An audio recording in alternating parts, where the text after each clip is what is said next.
열왕기상 8장 35절에서 39절 말씀을 합독하시겠습니다. 시작.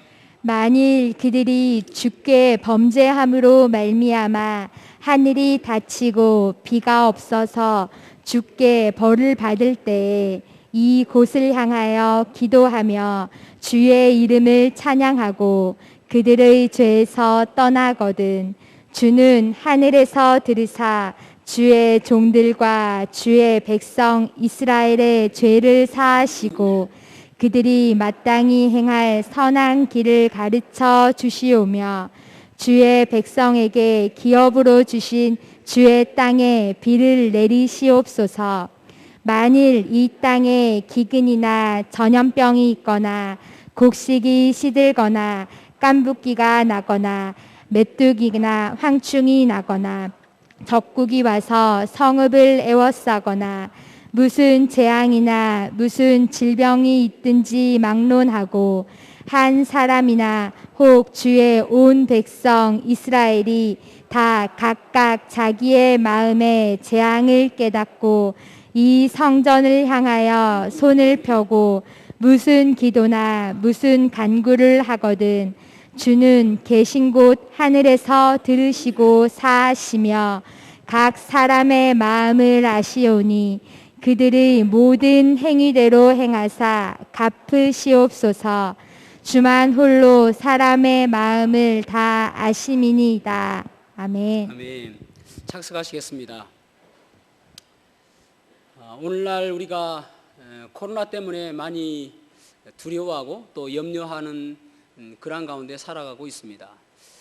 우리가 7월 달에 들어서면서 사실은 매스컴에서도 그랬었고 또 우리도 이제 코로나가 끝나겠구나 그런 희망에 찼었습니다.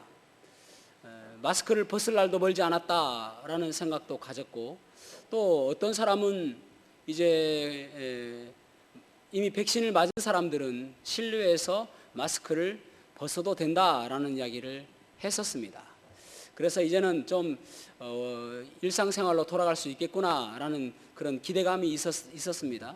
그런데 이제 중순에 오면서 1000명이 넘고 생각지도 못했던, 한 번도 생각해 보지 못했던 1600명대까지 확진자가 생기는 것을 우리가 경험하였습니다. 오늘날도 지금 참 많은 코로나 때문에 많은 사람들이 걱정하고 두려워합니다. 우리는 어떻게 이런 상황들을 이겨내야 할까요? 어떻게 살아가는 것이 믿음의 사람의 삶일까요? 우리나라는 또 그렇다 치더라도 또 서유럽에는 100년 만에 한 번 올까 말까 하는 기록적인 폭우로 인해서 독일과 벨기에에 118명이 사망했다고 그러지 않습니까? 또 연락이 두절되어지고 지금 이제 실종되어진 사람들이 1300여 명이 된다고 하는 매스컴을 통해서 이야기를 들었습니다. 참 이런 여러 세계적으로 볼 때도 많은 참 이상한 그런 것들이 참 많이 일어나고 있습니다. 우리는 이런 상황 속에서 어떤 믿음의 자세를 가져야 될까요? 여러분, 우리가 당하는 모든 것들은 우연히 되는 것은 하나도 없습니다. 하나님의 섭리와 하나님의 주권 가운데 이루어짐을 기억하셔야 됩니다. 그래서 이 어려운 시기에 하박국이 기도했던 것처럼 주여 진노 중에라도 긍휼을 잊지 마옵소서라는 기도가 우리에게 있어야 되는 것입니다. 주님, 은혜를 내려 주십시오. 그런 기도가 있어야 되겠죠. 솔로몬이 오늘 이 열왕기상 8장은 솔로몬의 기도인데 솔로몬이 기도하기를 하나님, 우리가 앞으로 어떤 일을 당하든지 간에 혹이나 전염병이나 혹이나 곡식이 시들거나 혹이나 포로로 잡혀가거나 어떤 일이 있다 하더라도 하나님께서 계시는 이 성전을 향해서 그들이 눈을 들고 또 손을 들고 하나님께 기도하면은 하나님께서 그 죄를 용서하여 주십시오라는 기도가 나옵니다. 오늘 이 본문의 말씀을 통해서 지금은 하나님의 은혜를 구할 때입니다 라는 제목으로 말씀을 나누겠습니다. 지금은 그 어떤 때보다도 하나님의 은혜가 필요한 때임을 저희들이 바라보아야 됩니다. 그래서 하나님의 은혜를 구하는 그러한 삶이 되었으면 좋겠습니다. 첫 번째로는 기도를 통하여 하나님의 은혜를 우리가 누릴 수 있음을 알 수가 있습니다. 기도를 통해서. 여러분, 믿음의 사람들은 그 어떤 사람이고 어떤 사람임을 막론하고 참 그 어려운 상황 속에서 역경 가운데서 일어설 수 있었던 그 한 가지 이유가 무엇이냐면은 기도였습니다. 기도는 역전시킬 수 있는 오직 유일한 방법이었습니다. 그래서 오늘 35절 말씀에 보면은 만일 그들이 주께 범죄함으로 말미암아 하늘이 닫히고 비가 없어서 주께 벌을 받을 때에 이곳을 향하여 기도하며 아멘. 이곳을 향해서 기도하게 되어지면은 하나님 불쌍히 여겨 주십시오. 그런 말씀이죠. 자, 열왕기상 8장 37절에서 39절 세 번역으로 한번 같이 읽어보겠습니다. 37절에서 39절 시작. 이 땅에서 기근이 들거나 역병이 돌거나 곡식이 시들거나 깐부기가 났거나 메뚜기 때나 누리 때가 곡식을 갉아먹거나 적들이 이 땅으로 쳐들어와서 성읍들 가운데 어느 하나를 애워싸거나 온갖 재앙이 내리거나 온갖 전염병이 번질 때에 주님의 백성 이스라엘 가운데 어느 한 사람이나 혹은 주님의 백성 전체가 재앙이 닥쳤다는 것을 마음에 깨닫고 이 성전을 바라보며 두 팔을 펴고 간절히 기도하거든 주님께서 계시는 곳 하늘에서 들으시고 판단하셔서 그들을 용서해 주십시오. 주님께서는 각 사람의 마음을 아시니 주님께서 각 사람에게 그 행위대로 갚아 주십시오. 주님만이 모든 사람의 마음을 아십니다. 아멘. 아멘. 이 전 세계적인 팬데믹 같은 그런 위기에 있다 할지라도 또 한 나라가 위기에 있다 할지라도 또 어떤 어려움이 있다 할지라도 그럴 때에 한 사람이나 또 이스라엘 전체가 그 죄를 깨닫고 하나님의 징계임을 깨닫고 하나님께 기도할 때에 하나님께서 용서하여 주십시오라고 지금 솔로몬은 기도하고 있는 것입니다. 여러분, 우리가 인생을 살다 보면은 누구나 다 어려운 일을 만날 때가 있습니다. 누구나 다 어두운 밤을 지날 때가 있습니다. 누구나 다 터널과 같은 그러한 어려움을 만날 때가 있습니다. 그때 우리가 해야 될 일은 무엇인가? 기도인 것입니다. 왜냐하면 그 기도를 통해서 하나님께서는 은혜를 내려주시기 때문에 그렇습니다. 하나님 불쌍히 여겨주십시오. 하나님께서 도와주십시오. 이 전염병 가운데 이 곡식이 시들고 있고 이 지금 메뚜기가 들끓고 있고 이 지금 곡식을 갉아먹고 있는 이 상황 속에서 이 메마른 땅에 단비를 내려주시듯이 하나님 은혜의 단비를 내려주십시오 라고 기도할 때에 하나님께서 그곳에 역사하여 주시는 것입니다. 그래서 기도는 하나님의 은혜를 경험하는 통로인 것입니다. 스가랴 10장 1절에 보면 봄비가 올 때는 그들은 가을비는 이른비고 봄비는 추수할 때에 내리는 늦은 비입니다. 그 봄비가 올 때에도 비가 와야 된단 말이죠. 그런데 그 봄비가 지금 오고 있습니다. 그럼에도 불구하고 여호와 곧 구름을 일게 하시는 여호와께 비를 구하라.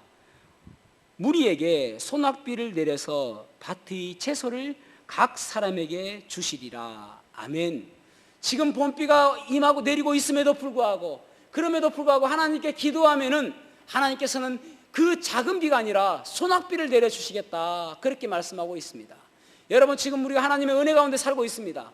그 은혜 가운데서 하나님께 기도하면은 하나님께서는 더 큰 은혜를 부어주시겠다라고 말씀하고 있는 것입니다. 어려운 가운데 있습니까? 마치 논바닥이 갈라지듯이 메마른 그러한 땅을 경험하듯이 그러한 어려운 가운데 있습니까? 하나님께 기도하시기 바랍니다. 하나님께서 그때에 은혜의 단비를 내려주실 것입니다. 그 데일 카네기가 쓴 근심이여 안녕이라는 책이 있는데 그 책에 보면은 이러한 이야기가 나옵니다. 한 남편이 사업에 실패함으로 인해서 집을 나갑니다. 도망친 것이죠. 왜냐하면 빚쟁이들이 집에 와서 그 집을 쑥대밭 만들고 하니까 도망친 것입니다.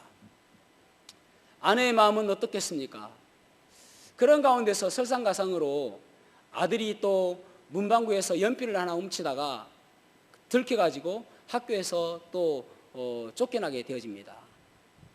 정말 절망스러운 상황이죠. 그래서 이 아내가 이렇게 해서 살 수는 없겠다. 그냥 다 죽어야 되겠다. 그런 극단적인 생각을 하게 되어졌습니다. 그래서 아이들을 다 잠재우고 창문을 다 닫고 그리고 가스를 틀었습니다. 그리고 누워있는데 가스에 점점 몽롱해지기 시작합니다.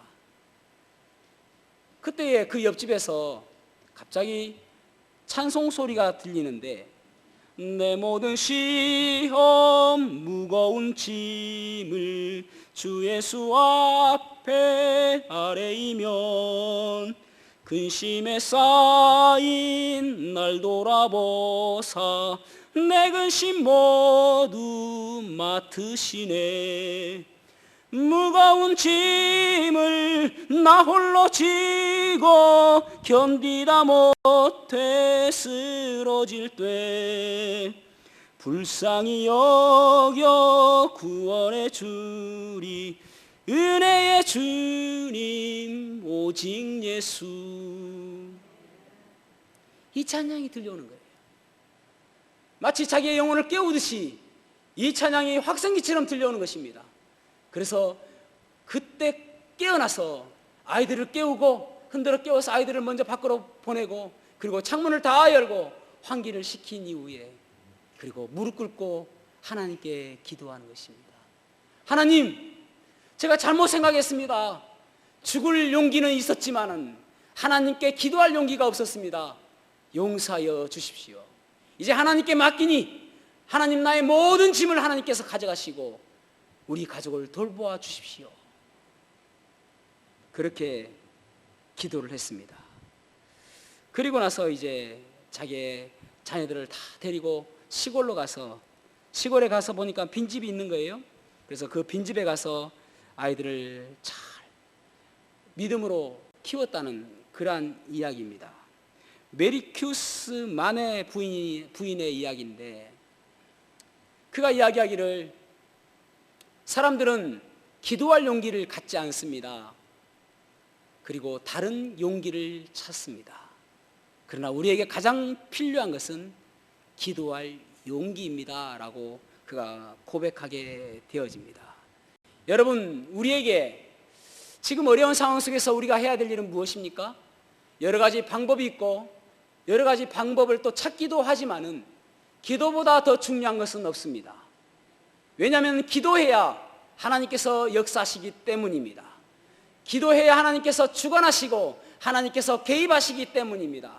그 어떤 것보다도 중요한 것은 기도하는 것입니다. 그래서 지금 어려운 때에 기도하시기 바랍니다. 그때 하나님께서 전염병을 물러가게 하시고 또 깐북이나 메뚜기 떼를 황충 떼를 다 물러가게 하실 줄로 믿습니다. 우리가 이 세상에서 승리할 수 있는 힘을 얻는 방법은 기도하는 것입니다. 그래서 기도를 통해서 하나님의 은혜를 경험하는 저와 여러분이 되기를 주님의 이름으로 축복합니다. 두 번째로는 찬양을 통해서 하나님의 은혜를 누릴 수가 있습니다. 여기 35절 다시 한번 보시면은 만일 그들이 주께 범죄함으로 말미암아 하늘이 닫히고 비가 없어서 주께 벌을 받을 때에 이곳을 향하여 기도하며 주의 이름을 찬양하고, 여기 이제 35절에 보면은 찬양하고 그 다음에 그들이 죄에서 떠나거든. 그리고 나서 뒤에 나오는 것들은 이제 그렇게 되어질 때 하나님께서 어떠한 복을 주시는가 그런 내용이거든요. 찬양하라는 것입니다. 찬양하라. 이 찬양하다라는 말은 히브리어로 야다라는 말입니다. 야다라는 말은 인정하다라는 뜻도 있습니다. 그러니까 다시 말해서 찬양이라는 것은 하나님의 전능하심을 인정하는 것입니다. 하나님의 하나님 되심을 인정하는 것입니다. 하나님만이 이 모든 것들을 해결할 수 있는 분임을 인정하는 것입니다. 찬양이란 무엇입니까? 하나님을 높여드리는 것입니다. 그래서 찬양이라는 것은 그저 꼭 노래를 불러야 찬양이 아니라 때로는 우리가 우리의 몸을 통해서, 우리의 행동을 통해서, 우리의 언어를 통해서 하나님을 높여드리는 것, 그것을 우리가 찬양이라고 할 수가 있습니다. 우리 다 같이 찬양합시다 라고 하면서 기타를 치며 노래를 불러야 꼭 찬양이 아니라, 그래서 여러분, 어떤 사람은 노래를 잘하는 사람이 찬양을 못하는 사람이 있는가 하면 노래를 못하는 사람도 찬양을 잘하는 사람이 있습니다. 왜냐하면 찬양은 하나님을 높여드리는 것이기 때문에 그렇습니다. 여러분, 노래를 얼마나 아름답게 하고 얼마나 잘하느냐가 중요한 것이 아니라 그 노래를 통해서, 그 고백을 통해서, 그 언어를 통해서 얼마나 하나님을 높여드리냐가 중요한 것입니다. 그래서 그 언어에 음악을, 멜로디를 붙인 것을 우리가 찬양곡이라고 하는 것입니다. 단지 찬양은 하나님을 높여드리는 것입니다. 그래서 하나님을 높여드리는 것. 그러니까 여러분, 우리가 여기 시편 22편 2절에서 3절에 보면은 이렇게 말씀하고 있습니다. 내 하나님이여, 내가 낮에도 부르짖고 밤에도 잠잠하지 아니하오나 응답하지 아니하시나이다. 이스라엘의 찬송 중에 계시는 주여, 주는 거룩하시니이다. 아멘. 하나님은 어떻다고요? 찬양 중에 거하시는 분, 우리의 찬양 중에 거하시는 분, 우리의 찬양을 받기를 원하시는 분이 바로 하나님이시다라는 것입니다. 그 찬양할 때에 하나님께서 역사하신다는 것입니다. 여러분, 여기 인정하다라는 것은 참 중요한 이야기죠. 우리가 구원받을 때에 인정하다는 것이 참 중요한 것이, 내가 죄인임을 인정해야 됩니다.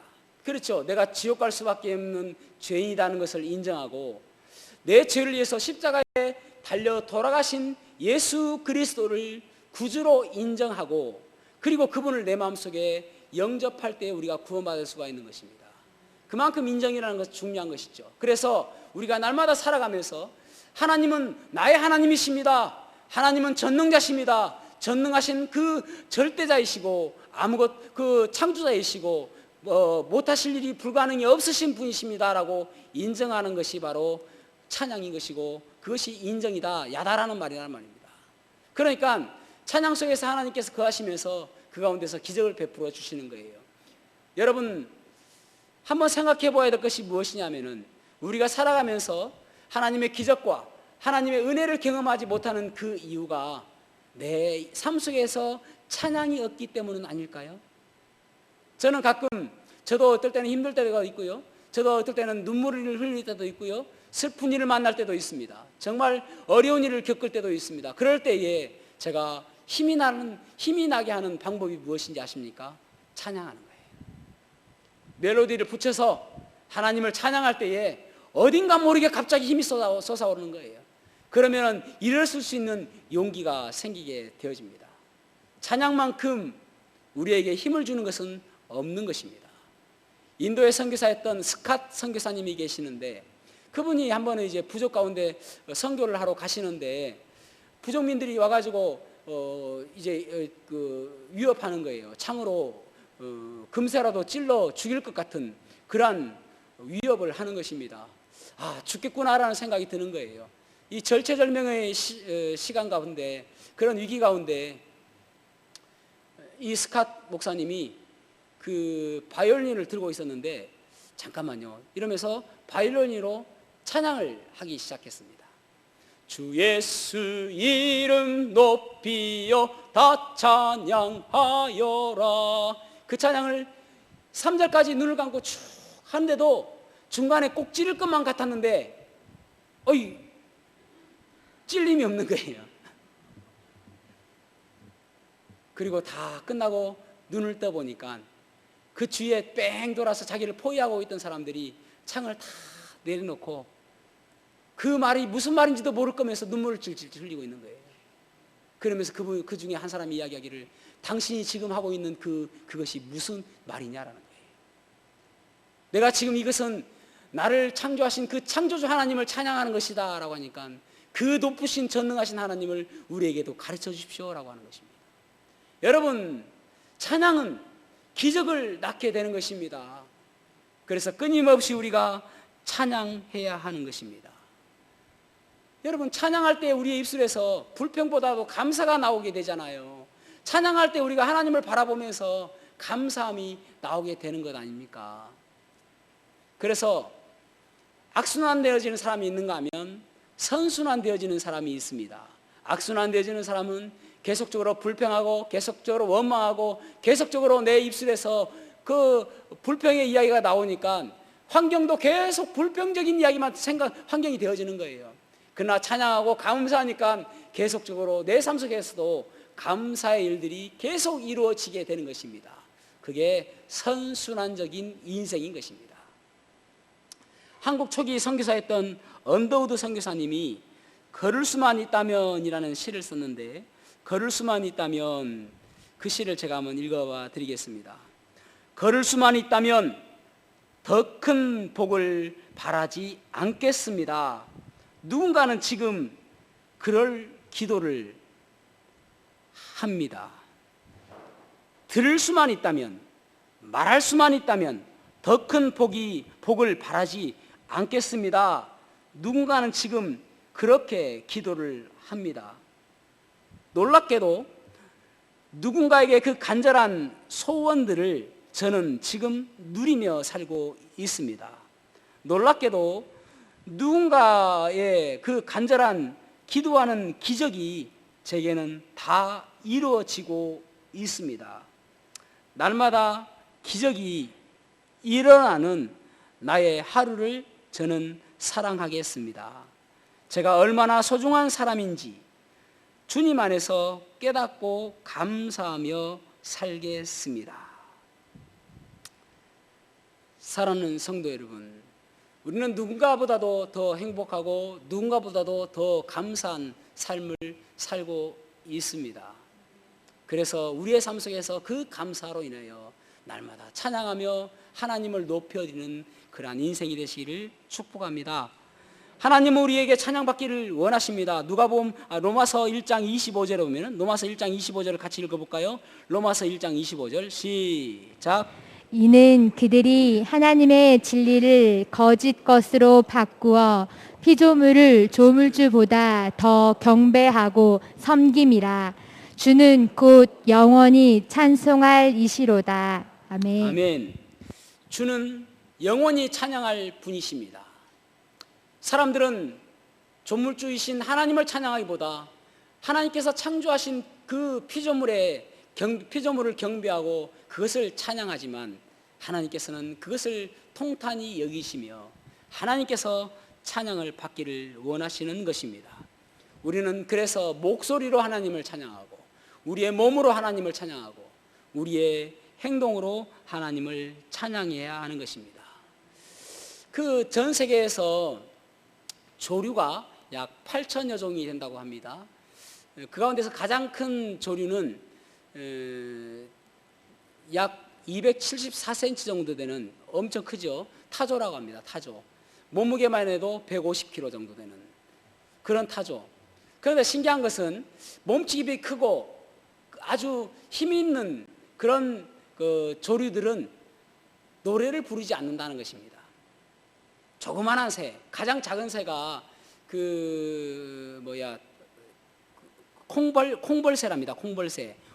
5.7cm 정도는 아주 작다고 합니다. 그 새가 있는데 작은 새들은 노래를 부르는, 큰 새들은 노래를 부르지 않아요. 다시 말해서 노래 부르지 않는 것은 교만한 사람이라고 할 수 있는 것이죠. 노래를 부르는 것은 아주 겸손한 사람이라고 할 수가 있을 것입니다. 보십시오. 종달새, 참새 짹짹짹 울잖아요. 얼마나 이쁩니까? 예? 또 종달새 종달 까치 물잖아요. 조그마한 새들. 예. 뻐꾸기 뻐꾹 그죠? 예. 그러니까 조그마한 새들은 참 이쁘게 우는데 큰 새들은 울지 않는다는 것입니다. 타조가 우는 거 보셨습니까? 안 울잖아요. 저기 독일에 가면은 힐츠 산맥이 있는데, 힐츠 산맥, 그게 왜 유명하냐면은 카나리아라는 새가 엄청 많답니다. 수십만 마리가 된대요. 그런데 그것이 어떤 사람이 조류공원을 개인적으로 일궈낸 그런 곳이라고 합니다. 그곳에 가면은 이 카나리아 수십 마리가 막 엄청 막 노래를 하고 있는 거예요. 그 소리가 너무나도 아름다워가지고 사람들이 가서 이제 그 소리 듣기도 하고 또 카나리아를 이렇게 몇 마리 사오기도 하고 그렇답니다. 소리가 너무 이쁘니까. 그런데 주인이 이 카나리아를 팔 때에 절대 팔지 않는 새가 있답니다. 절대 팔지 않는 새는 어떤 새냐면은 소위 그 카나리아 가운데 솔리스트가 있다는 거예요. 다 노래를 부르는 것처럼 보여지는데 사실은 다 노래를 부르는 것이 아니라 어떤 카나리아는 입만 뻥긋뻥긋 하면서 부르는 척 하는 것도 있고 또 어떤 것들은 그냥 입 딱 다물고도 있는 것도 있고 그런데 이제 옆에서 그 솔리스트들이 자꾸 재촉하는 거예요. 야, 불러라, 불러라, 불러라. 그래서 이 솔리스트는 절대 팔지 않는다는 것입니다. 팔리는 것은 입 다물고 있는 것들, 노래 안 하는 것들. 예. 그러니까 아멘하고 뭐 아멘 안 하고 딱 그 얼굴 눈 또라시 보는 것들, 그런 것들 그냥 다 팔아버린다는 것이죠. 사랑하는 성도 여러분, 참 우리가 연약한 존재입니다. 그래서 하나님을 찬양하고 하나님을 높여 드릴 때에 하나님께서 기뻐하시는 거예요. 요즘에 코로나 백신이 나와가지고 백신을 맞으면은 뭐 90몇 %까지 이렇게 되지 않을 확률이 있다고 그러지 않습니까? 100%는 없습니다. 그래도 감염된 사람들도 있기도 하고요. 그런데 코로나 백신보다 더 강한 백신이 우리에게 있는데 그것이 무엇이냐면은 마약 성분의 몰핀보다 300배 높은 그러한 백신이 우리에게 있답니다. 그것이 무엇이냐? 엔돌핀. 그것은 엄청 기쁘고 엄청 기분 좋을 때에 생성되는 것이라고 합니다. 그러니까 이 엔돌핀이 생성되어지면은 진통 효과도 있고 그래서 쉽게 아픔도 이길 수 있다는 것이죠. 그런데 여러분 놀라지 마십시오. 이 엔돌핀보다 4,000배 더 높은 것이 있답니다. 4,000배. 그러니까 우리가 뭐 어떤 사람들 마약 맞고 또 프로포폴 맞잖아요. 그런 거 안 맞아도 우리가 그보다 더 기쁨을 누릴 수 있는 것이 무엇이냐면은 엔돌핀도 그랬는데 다이돌핀은 엔돌핀보다 4,000배 높답니다. 그런데 문제는 뭐냐면은 그것을 생성하기가 어렵다는 것이죠. 그러니까 우리가 이제 그 대체의학 같은 데서 그런 것만 생성하면은 이게 무조건 우리의 몸들이 다 치유가 될 수 있어요. 우리가 자연 치유력이 있는 인간은 하나님께서 만드실 때에 자연 치유력이 있다고 그러지 않습니까? 그래서 이런 것들이 생성만 되어지면은 병이 안 걸린다는 거예요. 병도 다 나을 수 있고 그 어떤 병도 다 나을 수 있고 그것이 이제 다이돌핀인데 그래서 이제 어떤 분이 그렇게 적어놨어요. 자기가 이 다이돌핀을 생성할 수 있는 방법을 안다. 이걸 가르쳐 줘야 될까 말아야 될까 모르겠습니다. 이것만 배우면 우리가 이제 병원 안 가도 되거든요. 병원 안 가면 의사들이 다 굶어 죽는데 다행히 우리 교회는 의사가 없어서 저한테 뭘 할 사람 없을 것 같고 그래서 제가 여러분들에게만 다 가르쳐 드릴게요. 이분이 자기는 5분 정도 이걸 하면은 다이돌핀이 딱 생성이 돼가지고 이때까지 10년이 지났는데 감기 한 번 안 날았대요. 매일매일 이걸 한다는 것입니다. 뭘 하냐면은 하나님의 은혜로 살아가는 나는 기쁘다. 정말 항상 기쁘다. 이것을 하나님의 은혜로 살아가는 나는 기쁘다 항상 기쁘다. 이걸 5분 하니까 다이돌핀이 생성이 된대요. 우리는 조금 독해서 10분 해야 될지 몰라요. 이 목사님은 아주 순해가지고 5분 하면 생성이 되는데 우리는 조금 더 걸릴지도 모릅니다. 어쨌든 이렇게 하면 다이돌핀이 생성된답니다. 믿거나 말거나. 사랑하는 성도 여러분, 찬양은 우리를 고치는 능력이 있습니다. 찬양은 우리를 살리고, 찬양은 우리에게 용기를 주며, 찬양할 때 다른 사람들을 용서할 수 있는 힘이 생기게 되어지는 것입니다. 그래서 날마다 찬양하는 삶 사시기 바랍니다. 날마다 하나님 높여드리는 삶 사시기 바랍니다. 그때에 하나님의 은혜를 우리가 누리며 살 수 있을 것입니다. 다시 한번 불러드려 볼게요. 또 집에 가서 해봐야 되는데 잊어버릴 것 같아가지고. 하나님의 은혜로 살아가는 나는 기쁘다, 기쁘다, 항상 기쁘다.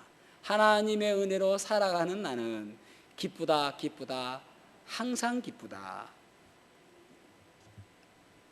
세 번째로는 말씀 따라 살 때에 하나님의 은혜를 누릴 수 있습니다. 말씀 따라 살 때에. 자, 여기 35절 보면은 그 죄에서 떠나거든, 그렇게 말씀하고 있습니다. 그 죄에서 떠나거든. 그 죄에서 떠난다는 말은 하나님 말씀대로 순종하며 사는 것입니다. 죄라는 것은 하마르티아라고 하는 이야기를 많이 들었잖아요. 하마르티아는 관역을 비껴나가다, 그런 뜻입니다. 하나님 말씀대로 살지 않는 것, 하나님께서 원하는 목적에 맞지 않는 것, 그것이 죄입니다. 그러니까 하나님 말씀에 순종하며 사는 것, 그것이 바로 죄가 아닌 것이죠. 죄를 떠나는 것. 여러분, 하나님 말씀은 능력 있습니다.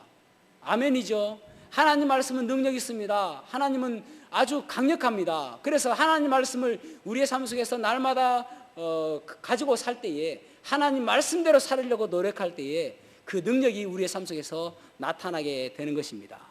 히브리서 4장 12절에 보면은 하나님의 말씀은 살아있고 활력이 있어 좌우에 날선 어떤 검보다도 예리하여 마치 수술의 메스보다 더 예리하여 혼과 영과 및 관절과 골수를 찔러 쪼개기까지 하며 또 마음의 생각과 뜻을 판단하나니, 그렇게 말씀하고 있습니다. 하나님 말씀은 살아있고 운동력이 있어서 좌우에 날선 어떤 것보다도 예리하여 혼과 영과 및 관절과 골수를 찔러 쪼개기까지 한다는 것입니다. 하나님 말씀을 우리가 갖고 있으면은, 아, 이거 잘못 살았구나, 아, 이거 잘못했구나, 하나님 말씀대로만 살면은 우리가 실수하지 않는다는 것입니다. 하나님 말씀대로 살지 않는 것, 사는 것과 반대되는 것이 무엇이냐면은 내 생각대로 사는 것, 내 느낌대로 사는 것, 내 마음대로 사는 것, 그것이 바로 하나님 말씀대로 살지 않는 것이죠. 여러분, 그래서 여호수아 1장 8절에 보면은 이 율법책을 내 입에서 떠나지 말게 하며 그 가운데 기록한 대로 다 지켜 행하라. 그리하면 내 길이 평탄하게 될 것이라. 내가 형통하리라. 이 말씀을 우리가 내 입에서 떠나지 않게 하면은 내가 형통한 인생을 살 수가 있다. 그렇게 말씀하고 있잖아요. 복 있는 사람은 어떤 사람인가? 시편 1편 1절에 보면은 복 있는 사람은 악인의 꾀를 쫓지 아니하고 죄인의 길에 서지 아니하며 오만한 자의 자리에 앉지 아니하고 오직 여호와의 율법을 즐거워하여 그 율법을 주야로 묵상하는 자로다, 그러잖아요. 그 율법을 날마다 묵상하며 살아가는 것이죠. 시편 119편 105절에 보면은 주의 말씀은 내 발의 등이요 내 길의 빛이니이다, 그렇게 말씀하고 있잖아요. 주의 말씀을 보니까 아, 내가 어떻게 살아가야 될지, 내비게이션이 돼가지고 내가 어떻게 해야 될지 가르쳐 준다는 것입니다. 이정표가 된다는 것이죠. 우리가 어디를 갈 때에 길을 잘 모르면은 이정표를 보지 않습니까? 일로 가면 어디다. 그래서 종로로 갈까요? 왕십리로 갈까요? 노래할 것도 없어요. 이정표 보면 다 나옵니다. 그렇죠? 그러니까 우리가 하나님 말씀은 우리의 이정표고 하나님의 말씀은 우리의 내비게이션이 되는 것입니다. 그래서 하나님 말씀대로 살아갈 때에 우리의 생각대로 살지 않을 수가 있는 것입니다. 전투기 보면은 있잖아요. 전투기가 가끔 바닷속에 빠져서 사고가 나는 경우가 있지 않습니까? 그 왜 그런가? 그 전투기 가운데 이제 버티고 현상이라고 있다고 그래요. 버티고 현상이 뭐냐면은 전투기가 야간 비행을 하다가 막 뺑뺑뺑 돌다가 딱 이제 서가지고 하늘로 올라가야 되는데 느낌이 꼭 하늘로 올라가려고 하면 이게 바다처럼 느껴진대요. 바다색하고 하늘색하고 똑같다는 것입니다. 그럴 때 자기 느낌대로 가면은 거의 다 죽는다는 거예요. 느낌은 이 버티고 현상이라는 것이 꼭 자기 느낌하고 반대로 생각이 든다는 것입니다. 그래서 그들에게 항상 그 교관이 조언하는 것이 무엇이냐면은 계기판을 신뢰해라. 자기는 자꾸 이 계기판 틀린 것 같은데, 계기판이 고장난 것 같아, 그런 생각이 든다는 것입니다. 그래서 하늘로 가야 되는데 계기판은 그게 바다라고 이야기해 주는 거예요. 그런데 계기판을 신뢰하지 못하는 것입니다. 내가 바다로 빠져 죽을 것 같은데 싶으니까 자기 느낌대로 하는 거예요. 그래서 결국은 죽는다는 것입니다. 그래서 항상 교관이 이야기하기를 계기판을 신뢰해라. 계기판을 신뢰해라. 그렇게 이야기한다는 것입니다. 여러분, 우리의 느낌대로 살아가면은 결국 우리는 실수할 수밖에 없는 것입니다. 왜냐하면 우리는 유한한 존재이고 또 불완전한 존재지 않습니까? 그래서 시편 119편 97절에 보면은 내가 주의 법을 어찌 그리 사랑하는지요. 내가 그것을 종일 작은 소리로 읊조리나이다. 그렇게 말씀하고 있습니다. 매일 말씀을 읊조리며 내가 그 말씀대로 살려고 노력하는 모습, 그때에 우리가 죄로부터 떠나는 인생이 되는 것입니다. 사랑하는 성도 여러분, 우리의 생각대로 살아보면은요, 오늘날 많이 두렵죠. 코로나 때문에 참 두렵습니다. 여러분, 제가 좀 조심스럽긴 하지만은 이해를 하고 좀 들어주시기를 부탁을 드립니다. 여과해서 들으시기 바랍니다. 어제까지 코로나 우리나라 누적 확진자가 17만 6,500명입니다. 오늘은 몇 명인지 모르겠습니다. 어제까지 제가 보았으니까요. 17만 6,500명인데, 그렇다면 우리나라 전체 인구의 약 몇 명 중에 한 명꼴인가? 우리나라가 5,100만이거든요, 지금. 그러면은 약 3,000명 중에 한 명꼴입니다. 3,000명 중에 한 명. 그러면 이게 엄청 높다고 생각하시는 분도 계시고, 별로 뭐 높지 않다라고 생각하시는 분도 계실 거예요. 그것은 뭐 자유겠죠.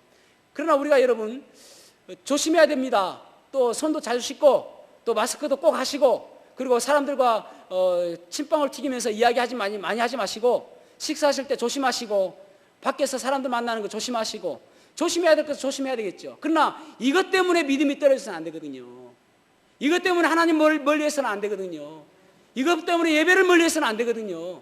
우리는 조심해야 되죠. 그러나 그 가운데서 하나님께서 지켜주실 것이라는 우리의 믿음이 있습니다. 이 어려운 상황일수록 더욱더 하나님께 매달리고 기도해야 되죠. 여러분, 전염병 가운데서 하나님께 기도해라고 말씀하고 있잖아요.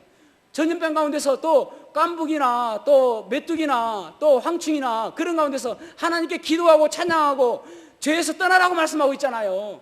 그러면 하나님께서 그 가운데서 지켜주실 것이라고 말씀하고 있지 않습니까? 이 어려운 시기에 세상 사람들과 똑같은 방법으로, 똑같이 다른 사람들과 똑같이 생각하는 방법으로 내 생각대로 내 느낌대로 살아가서는 안 된다는 말입니다. 믿음으로 살아가야 되는 것이죠. 그것이 믿음의 사람의 모습인 것입니다. 1,000명 나오면 어떻습니까? 저는 항상 그렇게 생각합니다. 수치는 수치에 불과하다. 아니, 예를 들어서 5천만 가운데서 500만 명이 걸렸다더라도 저는 안 걸릴 수도 있다고 생각합니다. 아이고, 목사님 또 이상한 소리 하시네 하지 마시고, 그것보다 더 중요한 것이 믿음이기 때문에 그렇습니다. 믿음이기 때문에요. 사람들에게 바보새라고 불려지는 그러한 새가 있습니다. 바보새. 이 새는 날개가 너무 커가지고 잘 날지도 못합니다. 자기가 날개짓 해봤자 날지도 못해요. 그리고 또 물갈퀴가 커가지고 잘 걷지도 못해요. 그래서 누가 아이들이 돌을 던져도 빨리 도망도 못 가고, 그래서 멸종 위기에 있습니다. 왜냐하면은 사람들이 가서 잡아오는 것도 너무 쉽기 때문에 그렇습니다. 그런데 이 바보새가 가장 잘 날 수 있을 때가 언제냐면은 폭풍이 몰아칠 때에. 폭풍이 몰아칠 때에 모든 생물들은 숨기 바쁩니다. 아, 내가 저 폭풍에 휩쓸리지 않을까? 내가 죽지 않을까? 저 폭풍에 내가 혹시 큰 낭패를 당하지 않을까? 그래서 숨기 바쁜데 이 바보새는 절벽 위로 올라간다는 거예요. 그래서 폭풍우가 한참 몰아칠 때에 그 바람을 믿고 그 절벽에서 뛰어내린다는 것입니다. 그리고 그는 날개짓 하나 한 번도 하지 않는데 6일 동안 날 수 있다는 거예요. 그리고 날개짓 한 번도 하지 않는데 이 지구를 일주일 만에 2주일 만에 한 바퀴 돌 수 있다는 것입니다. 이 지구를. 세상에서 이 세계에서 가장 높이 날 수 있는 새, 이 새의 이름은 알바토로스라는 바보새라는 이름이에요. 사람들은 바보새라고 이야기하지만 알바토로스라는 이 새는 가장 높이 날 수 있고 가장 멀리 날 수 있고 가장 오래 날 수 있는 새라는 것입니다. 이 새의 특징은 자기의 날개짓으로 나는 게 아니에요. 이 폭풍 후 이 바람에 몸을 맡겨서 난다는 것입니다. 자기의 힘으로 나는 것이 아니라, 그래서 동양에서는 이 새를 신천옹이라고 부른다는 겁니다. 신천옹이란 하늘을 믿는 노인, 하늘을 믿는 노인이라는 새라는 것입니다. 그는 자기 힘으로 살아가는 게 아니에요. 날개를 다 폈을 때 3m나 되는 그 큰 날개를 펴고 그 폭풍 가운데서 그 몸을 자기가 맡김으로 인해서 자기는 높이 날을 수 있고 멀리 갈 수 있고 오랫동안 날 수 있다는 것입니다. 사랑하는 성도 여러분, 우리는 그리스도인입니다. 내 힘으로 살아가는 게 아니에요. 하나님의 능력으로, 하나님께 주시는 힘으로 살아가는 것입니다. 그때 우리가 전염병도 이길 수 있고 이 땅을 하나님께서 고쳐주실 것이라고 믿습니다. 우리의 메마른 땅, 논밭이 짝짝 갈라진 그 땅에 단비를 내려주시듯이 하나님께서 은혜의 단비를 내려주실 것입니다. 여러분 혹시나 어려운 가운데 있습니까? 여러분의 인생이 마치 터널을 통과하듯이 그런 어려운 가운데 있습니까? 절망 가운데 있습니까? 그 하나님께 기도하시기 바랍니다. 그 하나님을 찬양하시기 바랍니다. 그 하나님의 말씀에 순종하시기 바랍니다. 그럴 때 하나님께서 여러분의 인생에 개입하셔서 치료하여 주실 것이라고 믿습니다. 그 하나님을 붙드시기를 축복합니다. 그래서 이 전염병 가운데서 두려워하지 마시고 믿음을 떠나지 마시고 더욱더 하나님께 기도하는 저와 여러분이 되기를 주님의 이름으로 축복합니다. 기도하시겠습니다.